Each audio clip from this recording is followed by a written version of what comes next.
Friends, I want to thank you for joining us tonight. My name is Mark Harris, and I have the privilege of serving at World Venture as the Vice President of Partner Ministries. For the past few months, we have been highlighting the work of the Brown family. We began with a Facebook Live event, which highlighted their journey with World Venture. If you're not familiar with it, I want you to encourage you to check out the link that we're going to place in the chat for some of their backstory. The second event, we partnered together with the Browns for a bit more intimate night of conversation about how to walk through difficult conversations. It was a private event that was just for those who attended. It was deep and it was meaningful, and we included our Director of Spiritual Formation in the discussion. Her name is Ginny, and we had she shared a handful of practical ways for us to transition through difficult times. All of that brings us to tonight's conversation. Tonight's topic is going to be centered on how to tangibly share and communicate care and love to refugees in our midst. No matter where you live, you have an opportunity to serve. The world has been brought to our doorsteps, and we have numerous opportunities to engage communities and cities. If you're like me, you might be wondering where to start. Well, pay attention to tonight, because you're not only going to learn where to start and how to start, but you're going to learn how to keep that love and care and service going. Because at the end of that, divine appointments and moments of spiritual companionship emerge. And those are the opportunities that we have to share the gospel.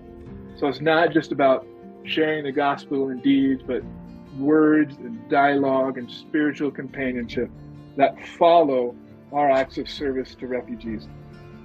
Joining us tonight to discuss all of that, and I'm sure much, much more, are Bobby and Bree, as well as Dr. Larry Stuckey, who serves at World Venture as our coordinator for global Diaspora initiatives.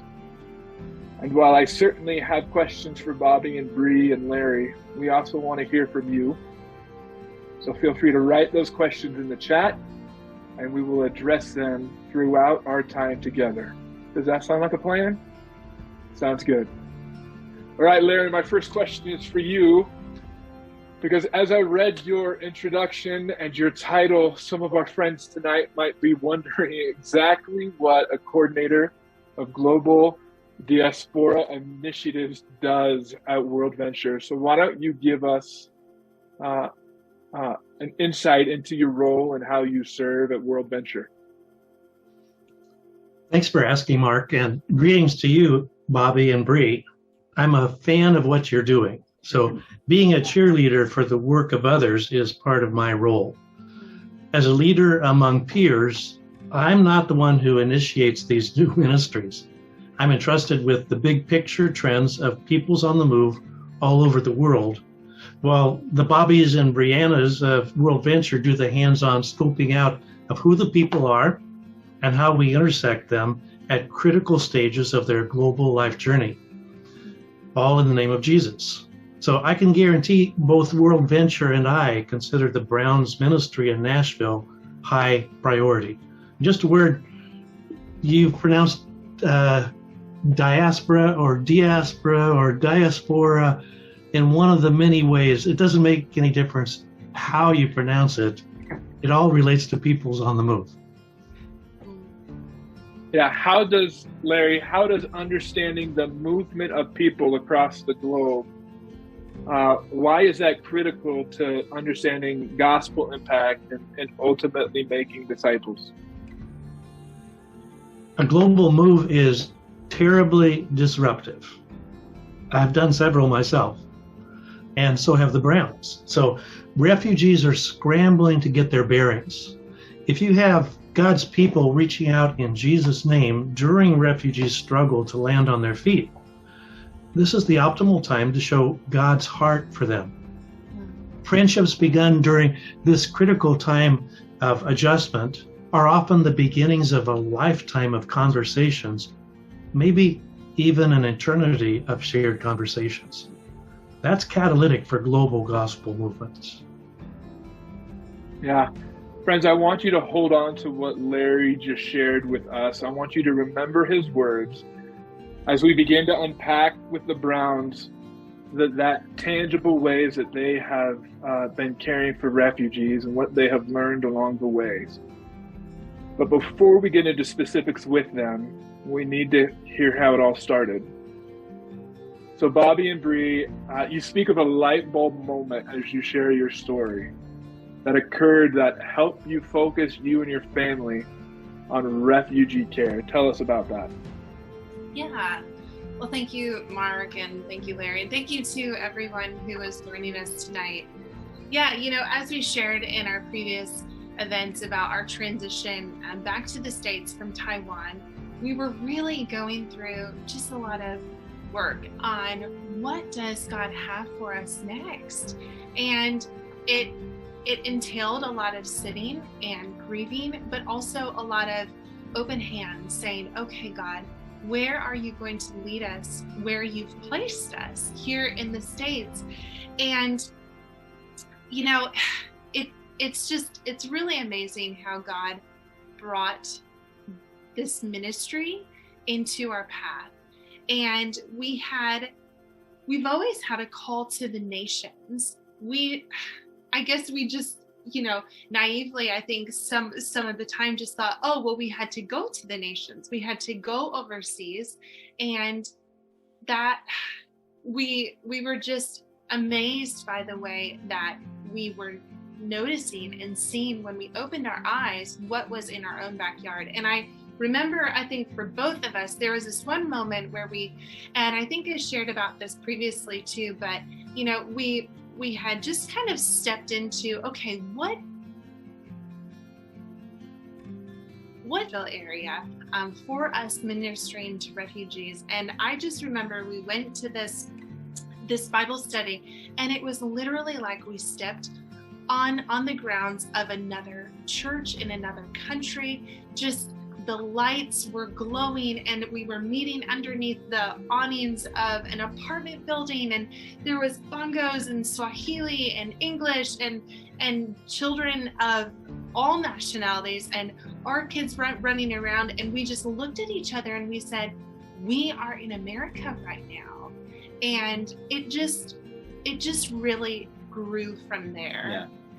And I can, in humility, say that it was Brianna who first really considered this and brought it to my attention, and I was like, oh, no, that's not us. And then as we researched and continued to meet people and network and had moments like that, things just started to click, and God just got a hold of our hearts, and we just realized the Lord is doing an incredible thing, and he's been doing this for a long time. Diaspora ministry is not new, but there have been some major movements recently.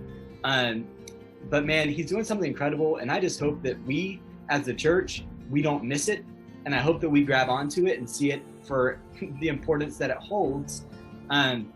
Literally, I mean, in our experience, we have seen him take people from restricted access countries and unreached people groups and drop them right down the street from the church in Tennessee. And it's like he's saying, here you go, kids, go love them. Remember that group you couldn't get to before? Well, here they are. And so we've just been super humbled to join in this movement in Nashville. And I truly believe that work that in years prior could only be done by traditional missionaries being sent covertly to these countries was being done. Now it's here, and every person, every member of the church can be a part of it. And I think that that is super special and super exciting. Yeah. You tell of not only a light bulb moment, the other statement that deeply resonates with me, Bobby and Bree, as you guys tell your story, is, Bobby, you have told me multiple times, you said, how much can I know about refugees if I don't spend time with them? Yeah. And such thinking propelled you and Bree on a learning and a networking journey. Tell us what you learned along that way. Yeah. So for me, when I have a new ministry opportunity or initiative or passion, I love to research and learn and listen. But I realized very quickly that that only takes you so far. It is very important to have knowledge and understanding and competency in different areas. But for me, I just realized I'm tired of learning about refugees. I just want to be with them. And so we started taking advantage of different opportunities to be with them. And what I learned was, man, they are just people and they have really hard stories. And they want friends, they want a house, they want a job, and they want love. And they're just like you and me. And, you know, I even feel uncomfortable just saying refugees, because they're just my friends. And what I learned is, man, they're just people that God created and they have been through trauma. And there's a great opportunity to be friends with them. Yeah, Larry, we often overlook this study part of this step, and it's a study and it's a learning part that Bobby and Bree shared that included just their culture and their being and their life situation and all that is entailed when you are uprooted and move. When you're in a movement, relocating as a result of circumstances as a refugee or fleeing persecution or whatever it may be. Why is that? Why is understanding those core aspects of the people group, of their being, of their culture, attributes that things we can only learn if we spend time with them? Why is that so important as laying a foundation for ministry and care and service, Larry? Yeah, Mark, you've mentioned a number of those characteristics, and I like the way that Bobby put it in explaining the difference between the research phase and the hands-on. Now, you discovered that there are a lot of things that are similarities between different people on the move. You can expect that there are going to be the similar concerns to what we're experiencing, like Bobby mentioned. So yeah, concerned about your families, your kids, education, where you're going to live, just the day-to-day living. So there are a lot of similarities, but we have to be careful to recognize that there's not a one-size-fits-all or a cookie-cutter approach to dealing with people on the move.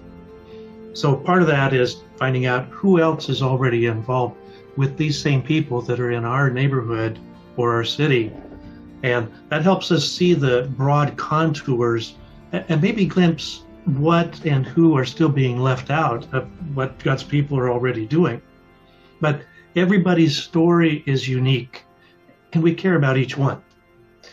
As a minimum, I encourage us to trust God to make us better listeners, better at asking questions of the people who land in our neighborhoods and cities.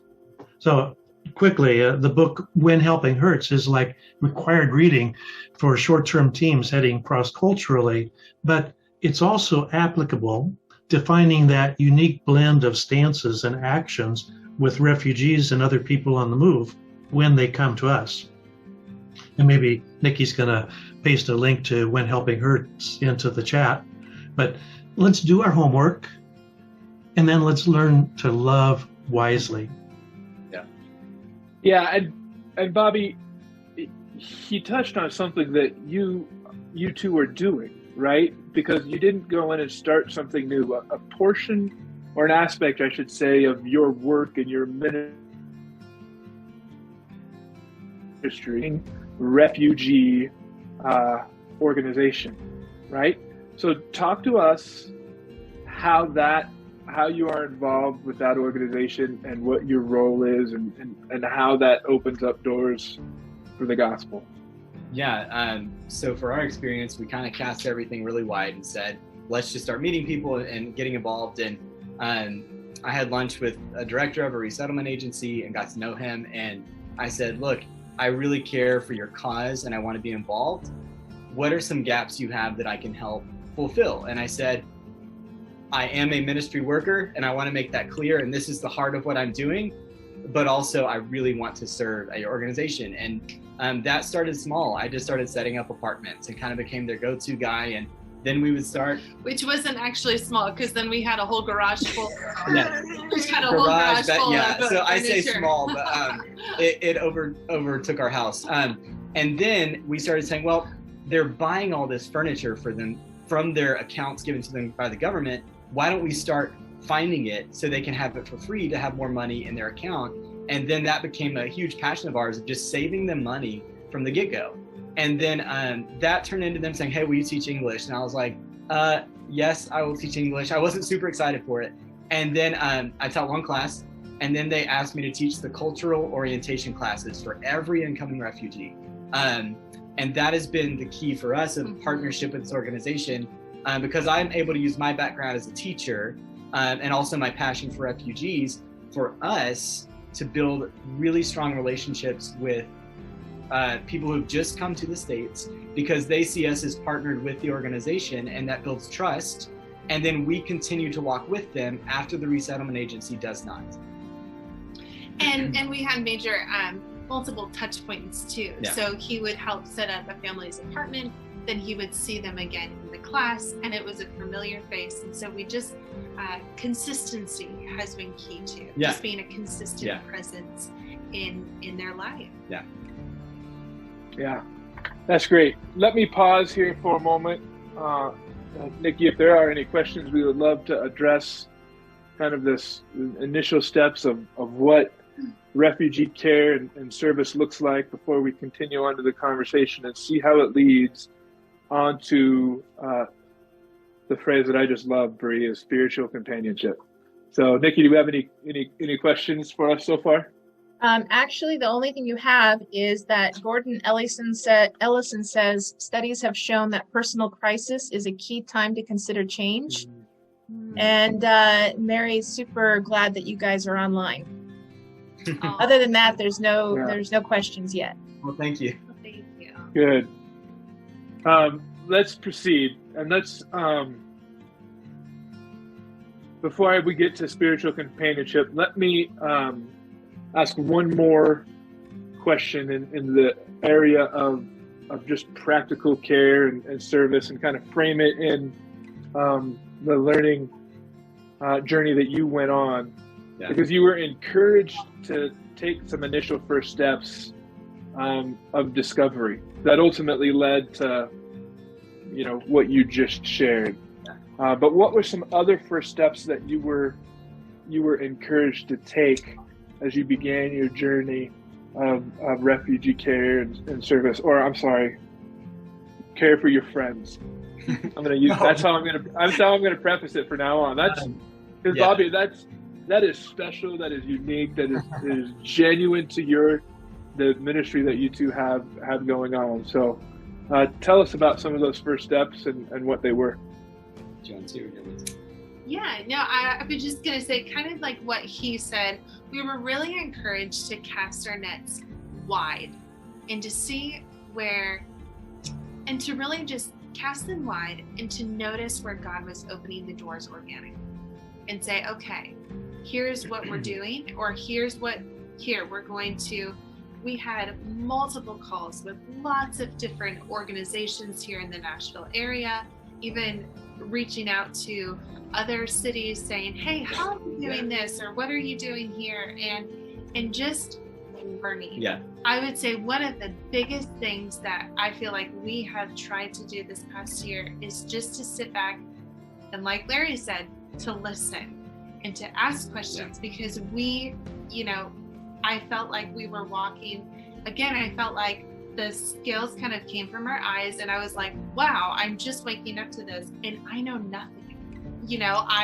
We had just come from Taiwan and we knew a lot about the Taiwanese culture, and now we were being just kind of transitioned into another area of ministry that involved multiple different cultures that we had no context for.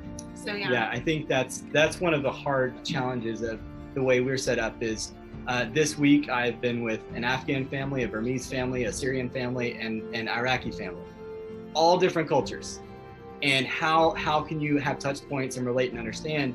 And a lot of times I'm like Googling, like, but I think an approach of listening has been my posture, which is not typically my posture. So I'm growing, but listening to people who have done it for years, guys like Larry, who are professionals in this, listening to refugee stories, both other religions and Christians, and just listening and saying, Lord, where would you have me be? How would you have me serve this person? And that's kind of honestly the heart of our ministry, is just like Larry said, every individual is different. Mm-hmm. And even when you take every Afghan family, which has been probably 90% of the work we've done in the past 8 or 9 months, every Afghan family is different. And they all from a Muslim culture, but do hold different values in different ways. And some are more lenient on this, some will not be lenient on that. And it's been tough to figure that out, but listening. Yeah. Yeah. What's, you guys also have a filter and a lens in which you operate from. I mean, you have a statement, you have kind of a threefold focus of what refugee ministry looks like. Because you've been listening and experiencing this new and emerging ministry in your family for the past 8 or 9 months, and along the way, as you've listened, you've helped focus yourselves in. Tell us what that looks like today for you guys right now. So our mission statement that we came up with, we took a whole day and felt very professional doing it. Our mission is to help the nations experience the love of God through holistic care. And we have a few ways to explain that, but we want to care for the whole person, their physical needs. We want to care for their soul, whether they are believers or not. We just want to be kind to them. And we also care about their mental health. That's a big gap in refugee care. One that we are not able to do much for, but we want to love them in that area. So the first way we do this is by helping resettle displaced families. This is probably the most unseen thing we do. Setting up apartments, finding things for them. Many times we don't even meet the family. We just get it set up, and then they'll eventually trickle down into my class and I will meet them. So resettling displaced families, that can mean a lot of things. Driving them transportation service for free, finding them a TV, finding them a blender, fixing a couch that was broken when they got to their apartment. And the second way is to provide spiritual companionship. And I would say that's the true heart of what we're doing. Both for believers, like the Burmese family I was with today, they are believers. And it was incredible just to encourage each other and to get to know each other as brothers and sisters, or Muslims, or any other religion. We want to be kind to them and respectful to them of their beliefs. And we want to be a safe place for them to share that in the US. And the last thing is we say that we are always seeking to build meaningful relationships with diaspora peoples, not just refugees. Our scope is wider than refugees, though that is our most focus right now. But Brianna is, she still speaks really good Mandarin. I have not kept up with it. And, that's a hope one day. But we want to be aware of all of the people movements in Nashville, not just refugees. Yeah, so as you've listened and kind of taken inventory to your surroundings and matched it with your gifts and your passions, you've kind of narrowed your focus down so that you can concentrate on listening in those areas. Yeah. and then, right, because that helps you stay on target, that helps you stay focused, because the need is grand, friends. Yes. Right? Yeah. The need is great. And we casted our nets a little too wide at times. Yeah. And so we really did. We had to really kind of focus down and say, okay, where is God having us in this area of ministry? Yeah. And that's what I love about your guys' story, because you cast the wide net, you narrow your scope, and as you narrow your scope, you begin to have divine interactions with the people that you're serving and caring for. you begin to address kind of the three aspects that you briefly mentioned in your kind of your purpose statement and your tasks, but you discovered that there really are three primary needs of diaspora people, of refugees, that you guys want to care and serve and love. Can you speak to those three areas? Yeah, I think I was sitting with this quite a bit, and it's a lot. I think what you were saying, the need is so great, and I think we have found in ministry in general, it's very easy to get burnout. In life, it's easy to get burnout, and so I think in this area of ministry, I think we have found that the need is great, and we cannot be everything to everyone. And I think where I have sat so much is a refugee is a description of a human being. Like, kind of like what Bobby's saying, I just call my friends, like, a refugee is not who they are. They are just deeply and just wholly designed by God. And I think that is a space where we have really tried to focus, and like what Larry said, just sit back, listen, and ask questions. And in that, we have been able to meet a lot of physical needs. We have been able to, through a lot of our network in this area, and just people who we don't even know have been so generous in helping us provide so many things, like, just couches and tables and chairs and baby items and toys and clothes, and it's just been phenomenal and amazing to see the church unite in this and to care in that way. But I think one of the biggest gaps that we have seen, and I think you touched on it earlier, is just the mental health care. And again, we are not mental health care professionals. We have no training in this, but I think what we do desire is to be a safe space for these people, for them to feel safe to share their feelings, to share what's going on, to share their confusion about what they believe and what they're going through, and how it doesn't make sense. And it's been a really beautiful space for us to say, okay, hey, sure, let us find you this couch, and we're going to help bring you the couch, and now we're going to sit on the couch with you.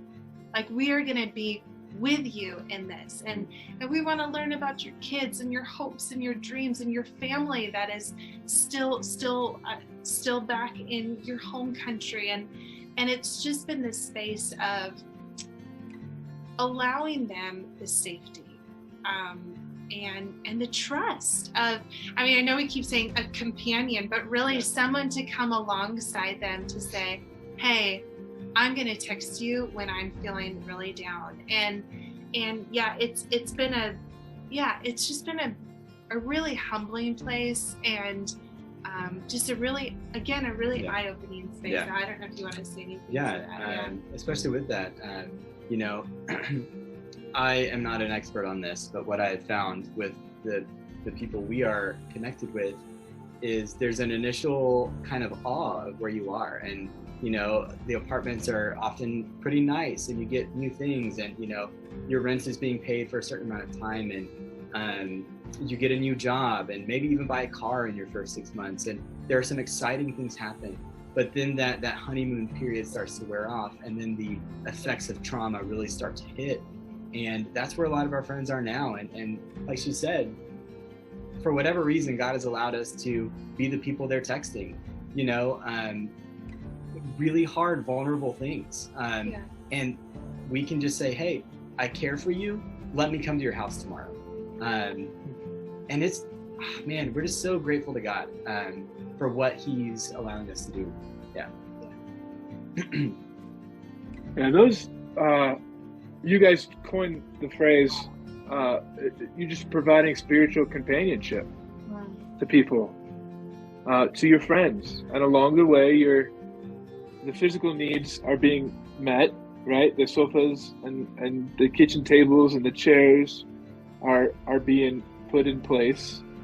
You're having spiritual conversations while addressing the mental care as best as possible that you can, and oftentimes it's that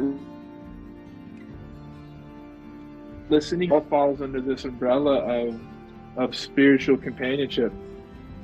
You've mentioned this a couple times, Bonnie, is you tell the story of delivering some coats to a family in your area, and they welcomed you in, and then you sat for like 3 hours on their sofa listening to their story, right? Yeah. So it happened today, this morning actually. Went over to a family and, was just dropping by and got there and a meal was being prepared. And I think I was there for, 3 hours. It was awesome. It was incredible. And I'm so grateful and glad. But I forgot to tell Brianna that I was running late. And that's a hard thing. Again, you deal with cultural. Yes, we're living in the U.S. dealing with Afghan time. You just deal with different cultures. And I just roll with it. I'm like, let's eat some lamb. And I forgot. And so that's funny you bring that up. But again, it was on a couch that we had gotten from some random person. And today we talked about a lot of differences between Islam and Christianity and Jesus and the Bible and Quran. And I was just like, man, a lot of cool things come from a ratty, a used couch. Yeah. I love that story. We're going to make the connection between your what I would call your tangible acts of service and providing the sofa, the couch, and how it connects to spiritual companionship or discipleship and some of the spiritual conversations that you guys have had. But before we do that, since we're talking about just really practical ways of opening up those avenues of the gospel, I want to see if there are any more questions in our chat from Nikki that we can speak to before we continue. Yep, there are questions. So we have a question from Gordon, which is, he's got a two-parter. First question is, building trust is so important. How do you do this quickly? Do you want to answer, Joe? Go ahead. Okay. It doesn't always work. I have learned that. And it's okay when it doesn't. Every need is different and people desire different things. But for me, I have the benefit of teaching a class for them that is teaching them about life in the U.S. And I get to pray to Jesus and say, give me a compassionate spirit and a listening heart, because they will voice every frustration they have with, and there are a lot, rightfully so. And I listen and I can respond kindly. And what I do is in my class, I say, look, here's my number, here's my contact information. If you need anything, reach out to me. I said, I'm your new friend, Bobby, and I have a van, and my van is your van when you need it. And I would say probably a third of people from my classes will reach out and say, hey, can you come to my apartment and help me with this? And I think where the trust comes for us is it's clear that we, and I'm not bragging, but we're going out of our way to provide for them small things. And they're embarrassed to say, I need a toaster or a pan. And we say, hey, we're your people. And, or I need to drive to the halal grocery store, and a lot of times, probably 4 times so far, someone says, why do you do this? And I say, because Jesus told me to. And I think that us being very open about the fact that we are Christians and we are very spiritual people, I think that is one of the key things of building trust, is we're not being covert. We are just Jesus followers who want to show them love. And for us, that's kind of what we do. Yeah. Okay, so you've got another question from Gordon. In fact, and the third one came in from someone else. Gordon asked, maybe either anyone can answer this one, how to mobilize local church attenders to take risk and move out of comfort zone to embrace with love. Larry? Yeah, that's, we do that best by example. So what we model and what we invite other people to experience with us, that leaves an indelible impression. So it's hard to generate much enthusiasm when you're just talking about theory or just demonstrating need or even showing pictures of people that you've met. So if you have a van, Bobby, I would encourage you to look for people who have a little bit of time on their hands, maybe not as much as you in a dedicated role where you're committing, sounds like double full time to the people, day and night, but a little bit of time. So that includes people kind of towards my age frame, people who are early retired or semi-retired.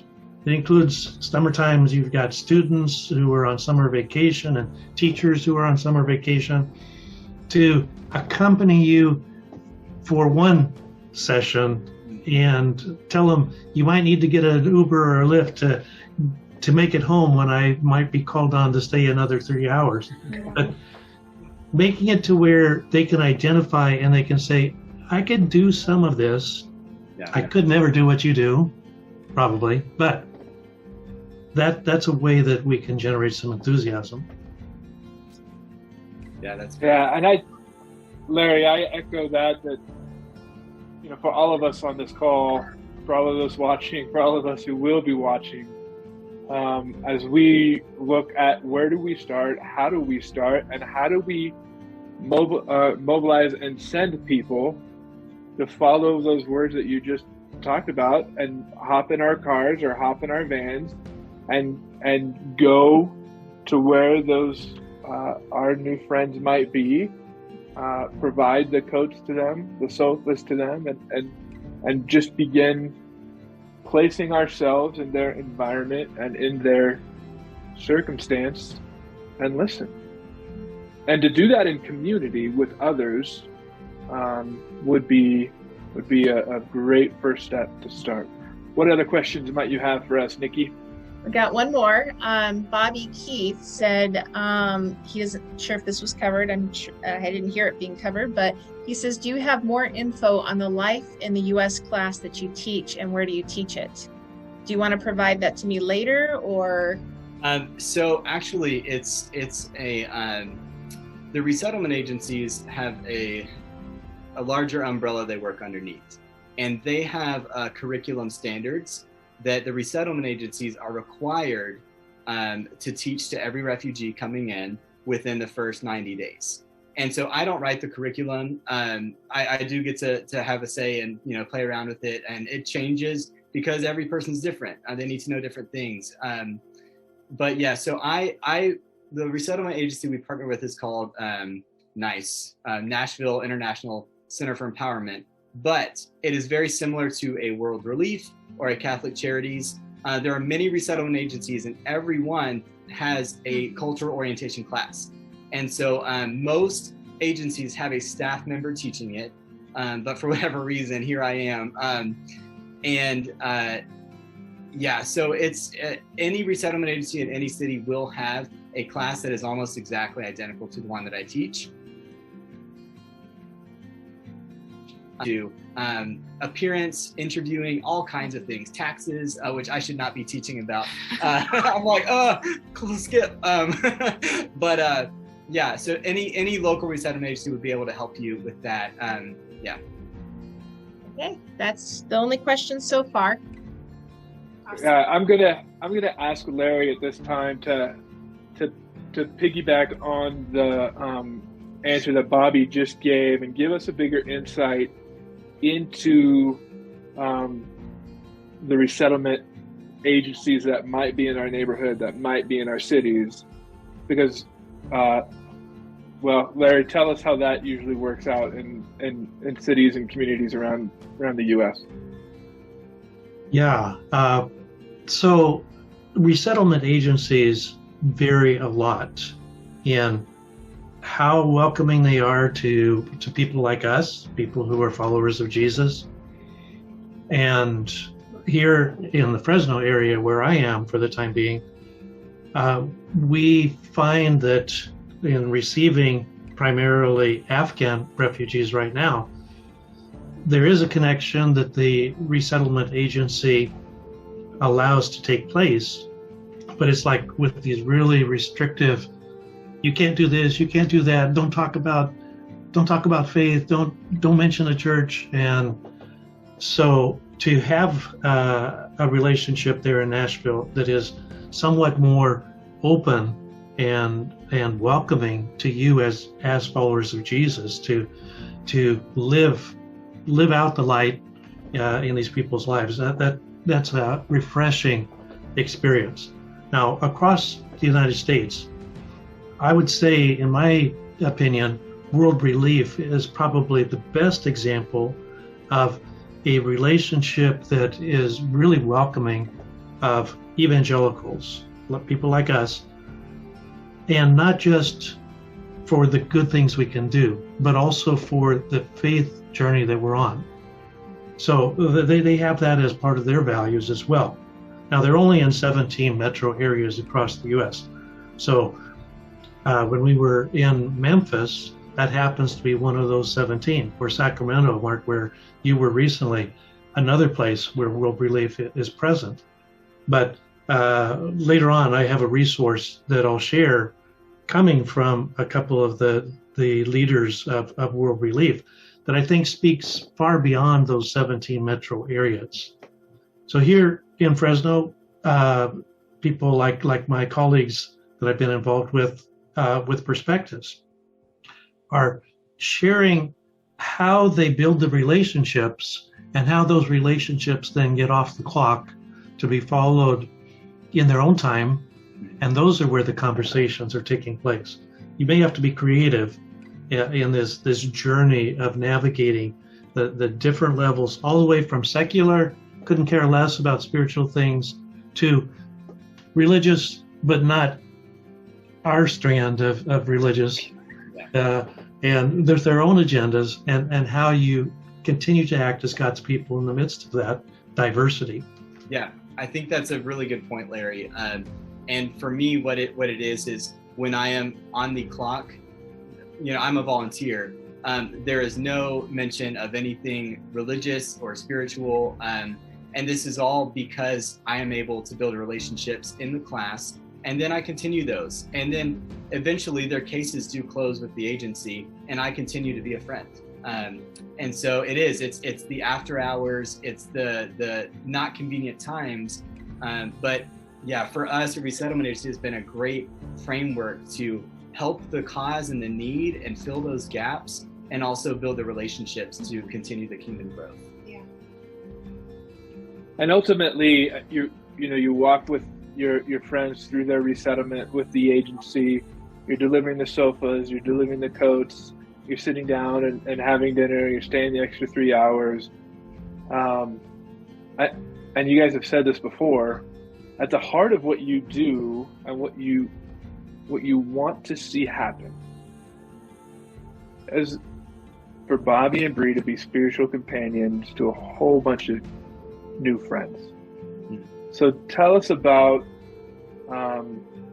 that emphasis of spiritual companionship, and what that looks like. Maybe there's a current or recent story, or maybe there's an existing relationship that has evolved over the course of a couple months of spiritual companionship. But that's a special phrase, and it really it provides opportunities to share the gospel. So tell us more about that. Yeah, I think I'll start with that. Yeah. I think again, we have benefited so much from community and family, friends, people at World Venture coming alongside our family and saying, hey, I'm just going to be here and listen. And so I think, again, kind of going off of that, that's really what we desire in so much, is to say, hey, we want to be there to listen. We want to be there to learn about you, and not just this word you have on you, but what is your name?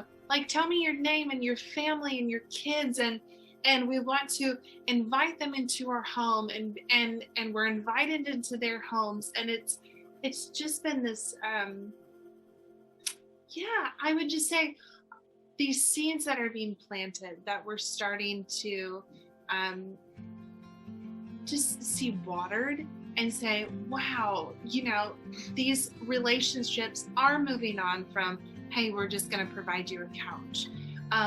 But again, sometimes you need that physical need met first in order to start building that trust, I think. And it's just been a really beautiful space. Yeah. I feel like you can say Yeah, that. no, that's great. And as far as like a story, today, I was hanging out, had lunch, and it was delicious. Afghan people. Yeah, I was a little jealous. Incredible You had a food. much better lunch than I did. And I'm diabetic, and my blood sugar was like so high all day, but worth it.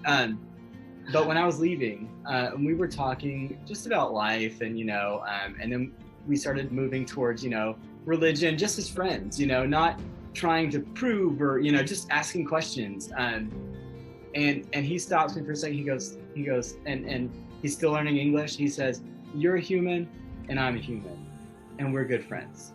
And I said, "Man, thank you, Lord, for this moment." And then when I was leaving, he gave me a hug, which I am not a hugger. I actually just told you this on the phone yesterday, Mark. And he gives me a hug, and he said, "You're my favorite brother." And oh man, I almost like choked up. And I think that stories like that, I hope more and more for, because that means that seeing the love of God in his life, and he knows that we're a safe place. And all we want to do is love his family. Yeah, guys, I love the phrase spiritual companionship, because it opens the door for a safeness, a conversation. It opens the door for a posture of learning, that we listen before we speak. We see those same principles revealed throughout Scripture in terms of just what discipleship looks like. And we at World Venture want to see people grow and mature in their faith. We want to see them discipled. And the way and the manner in which we serve and care for friends like yours and any of our friends opens doors to those spiritual conversations or discipling relationships. Larry, speak to why that's the best and the only and most effective way to reach people on the move, refugees, Diaspora movement. Speak to that combination of discipleship and Diaspora, and put those together for us. Okay, I thought you were going to ask about disciple making and spiritual companionship. So, putting that in the context of people's on the move, let me speak to that. So I love that triple whammy. You have to walk with people, to be present with them, in order for them to see that we are really followers of Jesus, that our walk matches our talk. We have swallowed our own medicine. So if they don't see it working in our own crises and difficulties, and there have been for Bobby and Bree, and God has been faithful through that. But if they don't see it, why should we expect them to call Jesus their Lord? But when they do, it's like what Paul said to the Corinthians in chapter 11, verse 1 of 1 Corinthians. Follow my example as I follow the example of Christ. Yeah. Thank you, Larry. Let's get really practical here, guys, as we round out our time together, and talk about additional resources that our friends might take in order to take the first step of refugee outreach and care and service. And in case you missed Larry's great synopsis, right? If you're wondering how to do it and what to do, you enter a posture of learning, enter a relationship, where you learn and serve and simultaneously walk, right? Live out your faith. And ultimately, as we do that in context of relationship, we're going to hear the same questions that Bobby was asked. Why do you do what you do? Because Jesus told me to. And the receiving end of that is, you're my favorite brother. And a big hug. and a second and third and a fourth conversation. Why?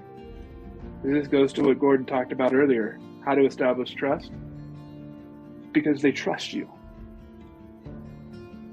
So let's get really practical. Maybe there's some books, maybe there's some resources. Larry, you mentioned that a couple. You mentioned one earlier. Why don't you share that with us, and then we'll turn it over to Bobby and Bree and see if they have any final resources for us to share, and then we'll engage in some Q&A if we have any.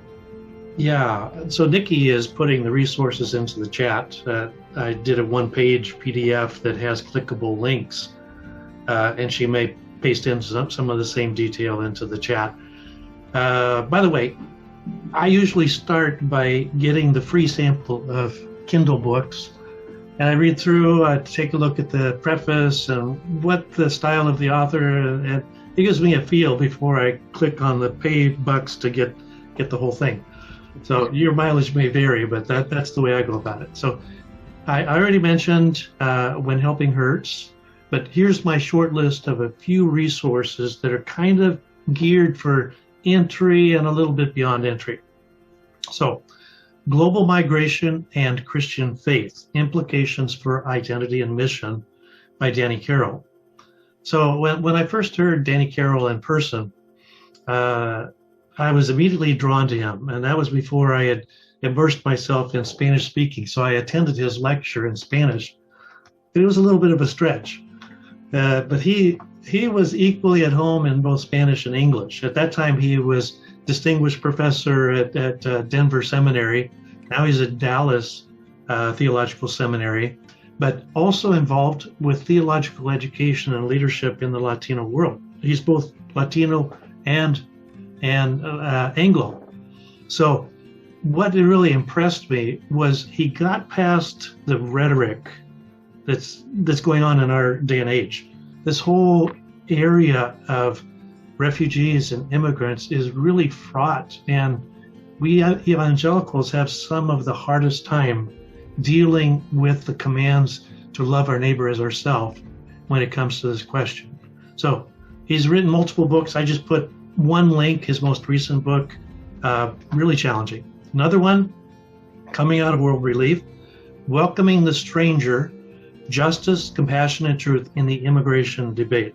So Matthew Sorens, Jenny Yang, and Leith Anderson sensitively address the incredible opportunity for kingdom purposes represented by the arrival of immigrants and refugees in our land. Now, I've already said World Relief, in my opinion, is the best fit for North American evangelicals in welcoming refugees, but their advice is really helpful for all of us. And then a really short work, 44 pages, it's a good starter resource about peoples on the move, came out of Cape Town 2010, the third global Congress on Evangelism put on by the Lausanne Movement in Cape Town, South Africa. Scattered Together, Embracing the Global Trend of Diaspora by the Global Diaspora Network. So I'll leave it at that. Yeah. Bobby and Bree, what final words of encouragement might you share with those listening who are wondering where and how to take their first steps in providing care for a new group of friends in their communities and cities? I think what I would say is don't minimize the value of your presence. You know, your presence is so valuable, and just again, what Larry was saying earlier, just to sit and be a listener and to ask questions. I think sometimes we can be overwhelmed by saying, oh, that's not enough. I can't do this, and I can't do this, and I can't do this big grand gesture. So no, just to start small and just do one step at a time. And God is so faithful. Like we have no idea. We have no idea what He's doing with that. So yeah. No, I think that's great. I think that, Larry, your list of resources was incredible. Like, you knew every page number, and but I would love to add scripture. For me, God broke my heart in understanding His heart by just searching the Bible and with the purpose of seeing God's heart for the stranger, for people on the move. And how many of His own children were people on the move for years and years and years. And I would encourage everybody to do that if they are seeking to serve diaspora people in any way. It's very helpful, and it just aligns your heart, connects your heart to the heart of Jesus. Yeah. Well, I want to thank you to the three of you for your time and for your commitment and your answers. We may need more answers from you if there are any more questions. So Nikki, before we close it out, what else? Is there any more questions for us? Yep, there is. First, there's someone saying hi. Brett Johnson says, thanks for covering this subject, and special greetings to my friend Larry. And then there's a hi, Brett. question. Good to see you online. And then there's a question from Trudy. Trudy says, I'm wondering how to begin to discover refugees in my small town. Yeah. For us, it was the internet. The internet's an amazing thing. And it's an amazing thing when used for kingdom purposes, not for looking at but I will say, I would find the closest resettlement agency, even if they're not in your city, and give them a call and see what resources they have on different people groups living around your area. Even if you're not in Nashville or in Atlanta, but you're close to it. And I'm sure that they would have some type of understanding of who might be around you. I agree with the idea of using the internet, and there's also just your eyes as you drive and walk around neighborhoods. There are a lot of indicators of immigrant presence. So speaking more broadly than just refugees, it's a little easier to spot the people who are recent arrivals than it is to characterize them as refugees or immigrants or what capacity. But an additional resource especially for churches and for parachurch ministries, can be looking at a neighborhood level. So schools are really good sources of information about the diversity in the classrooms. And the immigrant population tends to be somewhat younger than the American population as a whole.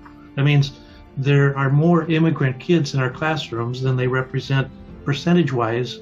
So they're a first kind of indicator of where we're going to discover the families that go with the kids.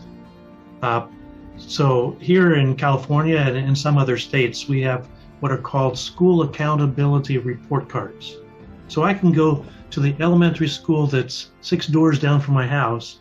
I can look at their SARC, their school accountability report card, and they will tell me what languages that students are speaking in their homes. They will tell me how many of that particular school are English learners or English language learners. It varies by state how they call them. And that's an indication of the diversity that's present among the students. If the students are here, probably the parents, brothers and sisters, grandparents, aunts and uncles, there's a whole community that follows this initial trace of where we can spot the people in our communities. Awesome. There is Jean Reamer says, greetings to Larry. We worked with him in Albania. It was a great experience. And then there is Bobby Keith, thanks you for this time and practical comments and encouragement. Lynn Spalding basically says, thank you for sharing your time and all these great resources. She is encouraged to look for resettlement agencies in her area, which is the Northeast. And And then Gordon Ellison makes a comment, just showing up is the first step in a journey for many. I love Brianna's comment about not minimizing physical presence. Absolutely. Thank you. Yeah. Yeah. Larry, Brianna, Bobby, I just want to thank you for your time, for your counsel, for your perspective. Thank you for the manner in which you each live and learn and live out, and the faith that is alive and active in each of your beings and in depths of your soul. I want to close with one last thought. Prior to tonight's call, I was listening to one of my favorite playlists of some worship music, and one of my favorite songs came on, For the One. I'm not going to sing it to you, Please. but I do want to share some final words with you from their chorus and their second verse of that song.